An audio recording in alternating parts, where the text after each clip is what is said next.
It is my pleasure to introduce a very special person here. You guys know him as Squidward Tentacles, Professor Membrane. Some know him as Toxie and Dr. Kill-Em-Off in Toxic Crusaders. Mr. Roger Bumpass, everybody. Sweet, sweet victory! Roger, of course, we want to thank you for coming out to Grand Rapids Comic-Con. How's the con treated you so far? It is wonderful. I've not been to Grand Rapids, city of two adjectives. And it's absolutely beautiful. I live in Los Angeles and it's 100 degrees there. So a brief little moment of 30 degrees is very bracing. I like it. I know if you live here all the time though, it gets a little snowy and kind of rough, but yeah. I admire everyone that can do that kind of thing. We're spoiled in LA, I tell you. Michigan has a special type of weather. If you're not really happy with it, you just wait about 15 to 20 minutes, and eventually it'll get to the right weather that you're comfortable with. We have the same thing in Los Angeles. If you don't like the weather, wait 6 months and it'll change. You will identify with Squidward at some point in your life. Probably right now. It's getting there, kids. It's getting there. Don't worry though, when you hit 21, life gets so much easier. That actually brings me to my next question. I've always wondered myself, with the Squidward laugh, it always sounds very nasally. Is that true? Is it very like, I'm not sure if you could describe it. I don't know if anybody's ever asked. I don't know, is it nasally? It sounds very nasally. Yeah, when it was one of the things that when we audition for these things, they give you a breakdown, which is a verbal description.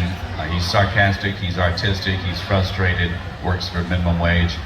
And then they give you the drawing. And I saw that he had this big honking nose, so I kind of just put it in the back of the voice there a little bit. And then Steven Hillenburg came to me early on, and they had a gag in mind for whenever Squidward laughs. It's an accordion effect on his nose. So we knew that he had to have some sort of rhythmic quality to it. So I went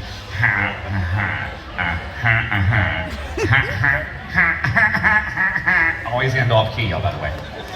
And Steven said, "That's it," walked away, and that's all it was.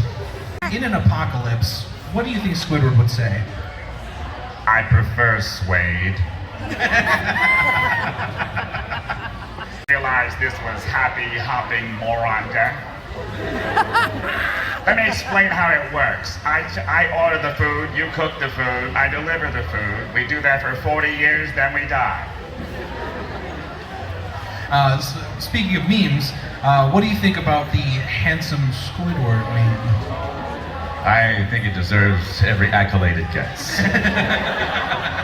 I love memes are a mystery to me. I just don't understand them. There is a new meme that you can see on TV. It's that moment where he was kind of being served by SpongeBob, and he said, Why aren't you in uniform?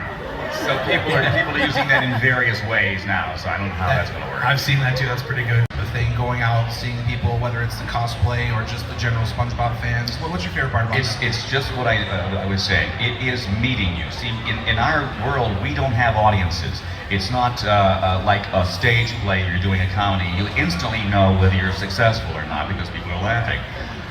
We don't get to meet the fans, and this is the icing on the cake for all of us to see and to hear people that love this show and love our work and are so complimentary and very nice. And what's the fun thing for all of us? We used to be somebody, and we're just talking normally, and all of a sudden we do the voice of "Hi there," and that look of recognition is the joy of the whole job. It really is absolutely wonderful. People's eyes get big as saucers and their jaws drop, and they invariably say, "No way!" I go, "Yes, right." I think Hatchling and Slasher came before the one where I started screaming a lot.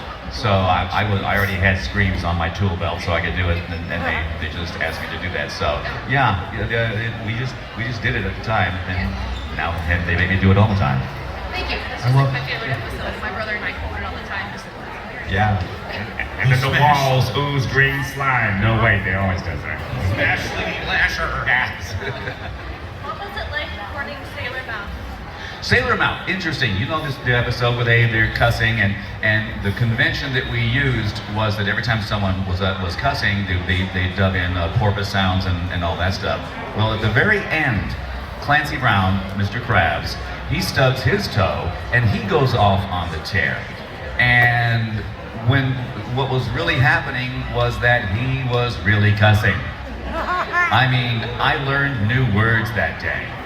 And somewhere in Nickelodeon, there is the tape of that moment. So just next time you see it, just remember Clancy Brown is... I gotta find that. Thank you.